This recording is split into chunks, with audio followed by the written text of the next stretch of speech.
नमस्कार, बहुत बहुत स्वागत है आप सभी का प्यारा भारत पर। बनारस में ज्ञानवापी विवाद को लेकर जिस तरह से कोर्ट में मामला गया और वहां पे सर्वे का आदेश हुआ और सर्वे होने के बाद वहां पर शिवलिंग प्राप्त हुआ, उसी तरह मथुरा में कृष्ण जन्मभूमि का मामला भी जो है कोर्ट में है और उसी में एक मामले में सर्वे का आदेश हुआ है। 2 जनवरी से सर्वे वहां पर होगा और 20 जनवरी को रिपोर्ट वहां पर देनी है। इसी विषय पर बात करने के लिए हमारे साथ जुड़े हैं सोहनलाल आर्य जी, जो कि कृष्ण जन्मभूमि के मामले में भी वादी हैं। सर, बहुत बहुत स्वागत है आपका प्यारा भारत पर। कि पूरा मामला क्या है सर ये कृष्ण जन्मभूमि का? अयोध्या तो एक झांकी है, काशी मथुरा बाकी है जी। हमसे जब वर्तमान पूरी पीढ़ी जब पूछेगी कि योगी राज श्री कृष्ण का जन्म कहाँ हुआ, तो हम क्या बतलाएंगे? हम ये बतलाएंगे कि योगी राज श्री कृष्ण का जन्म मथुरा के ईदगाह में हुआ था? नहीं, हम उनका इसलिए हमको हर हाल में वह ईदगाह को ध्वंस करके श्री कृष्ण जन्मभूमि का वह जन्म स्थान को मुक्त कराना है। यही वह लक्ष्य लेकर के, वही उद्देश्य को लेकर के और पंडित मदन मोहन मालवीय जी के अधूरे सपनों को पूर्ण करने के लिए हम लोग एक ही वाद दाखिल किए 620/2021, जिसमें 2-3 बिंदुओं को लेकर के हम लोग वाद दाखिल किए। पहला बिंदु यह था कि ईदगाह की संपूर्ण भूमि जो 13.37 एकड़ की भूमि है, वह हिंदू समाज को प्राप्त हो, या वह ईदगाह की वह जो है रजिस्ट्री रद्द हो। दूसरा, संपूर्ण परिसर ईदगाह को जो है हिंदुओं को मिले, ताकि गर्भगृह जो ईदगाह के मस्जिद है उसके नीचे गर्भगृह है श्री कृष्ण जन्मभूमि का, वह प्राप्त हो सके। तीसरी चीज खास तौर से यह कि संपूर्ण परिसर जो कि हिंदुओं का है, जो औरंगजेब ने ध्वंस किया, वह उसका गौरवान्वित बहाल करके हिंदुओं को सुपुर्द किया जाए।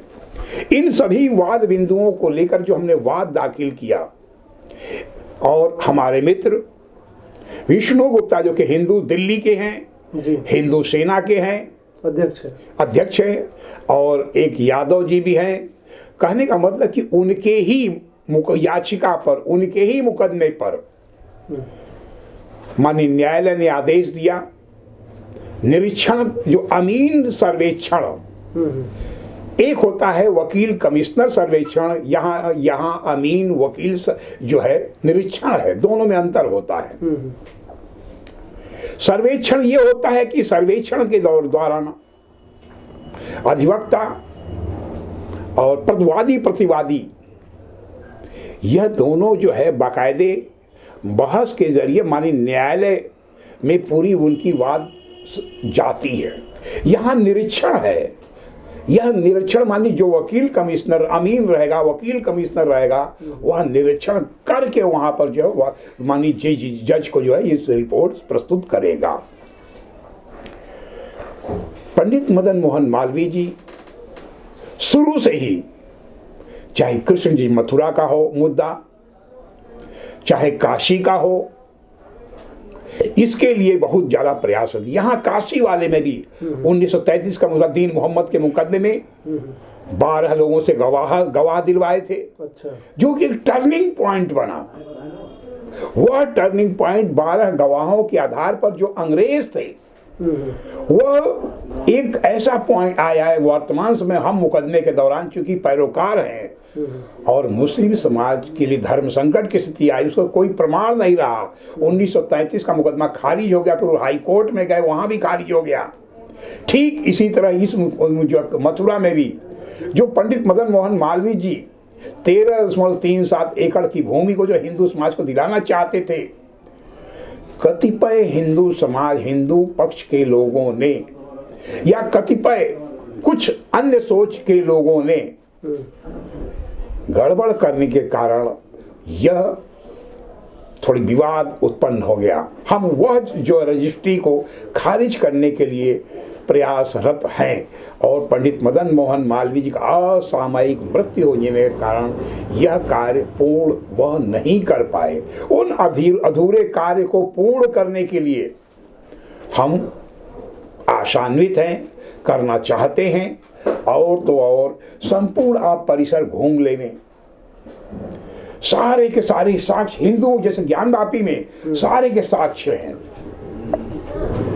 यहां गदा, त्रिशूल, शंख, चक्र और त्रिशूल की पंक्ति लंबी लाइनें पड़ी हुई हैं ज्ञानवापी में। ऐसे ही मथुरा में भी है।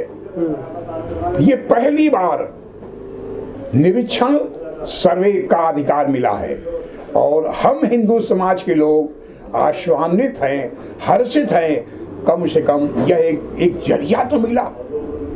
इस पर एक पक्ष और मुस्लिम समाज सुप्रीम कोर्ट जा रहा है इसको निरस्त कराने के लिए। अच्छा, लेकिन 2 जनवरी को तो डेट पड़ गई है, मतलब 2 जनवरी से सर्वे चालू हो जाएगा और अभी तो शीतकालीन सत्र सुप्रीम कोर्ट में भी चल रहा है। जैसा हमें चूंकि छुट्टी, हाँ, हमें भी जैसी जानकारी है कि ज्ञानवापी इंतजामिया कमेटी यहाँ जो ईदगाह कमेटी है मथुरा की, वह सुप्रीम कोर्ट जाने की तैयारी कर रही है। ऐसा विशिष्ट सूत्रों से जो विष्णु गुप्ता जी हैं, अन्य अन्य के स्रोत से माध्यम से पता चला है। विष्णु गुप्ता जी का हमारे पास फोन भी आया कि आप ज्ञानवापी के बारे में क्या क्या आपने स्टेप लिया था और हमको आप क्या क्या मदद कर सकते, क्या ऐसा कोई साहित्य है, क्या ऐसा कोई प्रमाणिक दस्तावेज है, क्या ऐसा कोई पांडुलिपि है जिससे मथुरा के बारे में हमको सहायता मिल सकती है।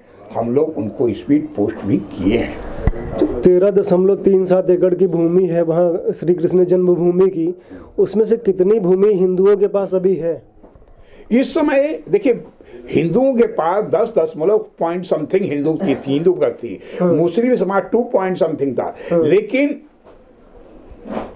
किन्हीं खुराफात के कारण वह सब के सब 13.37 भूमि मुस्लिम ईदगाह के पास हो चुकी है। पूरी भूमि। अच्छा।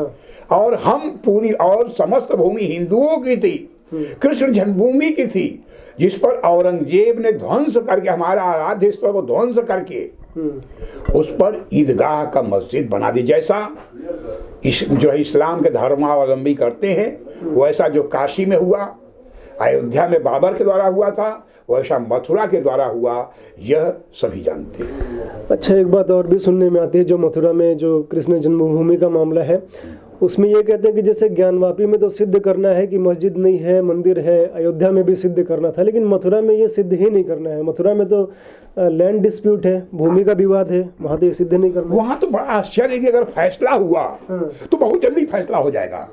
वहाँ कोई विवाद नहीं, सिर्फ लैंड का है ना। 13.37 के बाकी तो अगर फैसला आ गया तो हम तो समझते हैं कि यह जो है ज्ञानवापी से जल्दी फैसला आ सकता है। इसके लिए विष्णु शंकर जैन जी, हरिशंकर जैन जी लगे हुए हैं। हमारा जो वाद है, इस वाद में हमारे मित्र जो है डॉक्टर राम प्रसाद सिंह जी हैं, मदन मोहन यादव जी हैं, अधिवक्ता मदन मोहन यादव जी हैं, है ना, जितेंद्र सिंह बिसेन जी हैं, एक पीयूष पांडे जी हैं जो मथुरा के हैं। कहने का तात्पर्य ये है कि जो हमारे अधिवक्ता है हरिशंकर जैन जी, विष्णु शंकर जैन जी, ये लोग भी अपने साक्ष्य को उसमें माननीय न्यायालय में प्रस्तुत किए हैं। अब उस पर भी सुनवाई चल रही है। आप लोग का जो मुकदमा है, जो आप लोग की याचिका, क्या अभी कहाँ तक पहुँचा है? पूरी सुनवाई सुनवाई चल रही है और आज शीघ्र ही तारीख हमको ठीक से स्पष्ट नहीं हो पा रहा है जो है ना, उस पर भी सुनवाई जारी है। अच्छा, लैंड डिस्प्यूट का क्या मामला है? मतलब ये सिद्ध नहीं करना पड़ेगा कि मंदिर है? देखिए, अगर माननीय जिलाधिकारी चाहे तो एक कमेटी गठित कर सकते हैं जो तहसीलदार के नेतृत्व में रहेगी। अगर वो चाहे कि इसमें क्या क्या तकनीकी खामियां थी कि उन्होंने लेने के पहले अगर हिंदू पक्ष का जमीन था, मुस्लिम पक्ष का जमीन था, तो उन्होंने कोई अनुमति क्या जिलाधिकारी से लिया था? जिन्होंने मुस्लिम पक्ष को दिया है, हाँ, नहीं लिया था तो वह खारिज करने योग्य है। ये अलग बात है कि हाई कोर्ट में यहाँ अगर हिंदू पक्ष के समर्थन में आ जाता है फिर ये सुप्रीम कोर्ट भागेंगे, ये अलग बात। यह मामला इतना सरल है इतना सरल है कि केवल लैंड डिस्प्यूट का ही संपत्ति का मामला है। यहाँ अन्य कोई, जैसे ही यह संपत्ति हुआ संपूर्ण भूमि कृष्ण जन्मभूमि की हो जाएगी। तो आप लोगों ने अपनी याचिका में लैंड डिस्प्यूट को मेन मुद्दा बनाया है कि मंदिर मस्जिद को? देखिए, लैंड डिस्प्यूट मुख्य मुद्दा है कि उसको खारिज किया जाए, और जब खारिज हुआ तो कृष्ण जन्मभूमि का मुद्दा ही खत्म हो जाएगा। और दूसरा ये रहा कि हमारा गौरव बहाल किया जाए। ईदगाह जब हो जाएगा तो हमारा जो ईदगाह की जो मस्जिद है, हमने पहले कहा ना कि अगर आने वाली पीढ़ी हमसे प्रश्न पूछे क्या मतलब योगीराज श्री कृष्ण का जन्म कहाँ हुआ था, क्या मथुरा की ईदगाह में हुआ था, हम कैसे बताएंगे। इसलिए उस ईदगाह को ध्वस्त करके निर्माण करना, कृष्ण जन्मभूमि का जो है उसको गौरवपूर्ण बहाल करना है। और जो लैंड डिस्प्यूट है वह संपूर्ण भूमि हिंदू पक्ष को मिले। और हम विष्णु गुप्ता को धन्यवाद भी भेजे थे, और हमने ये भी कहा था कि कोई और भी कागजात चाहिए, हम दे चुके हैं, लेकिन और भी हम खोज रहे और मिलेगा तो आपको देंगे। अगर आप हमको बुलाइएगा तो हम तुरंत आएंगे। और आपको विष्णु शंकर जैन जी, हरशंकर जैन जी से आप संपर्क कर लीजिए, वो संपर्क में हैं। जी बहुत धन्यवाद आपका हमसे बात करने के लिए। आप लोग जुड़े रहिए, देखते रहिए प्यारा भारत। धन्यवाद।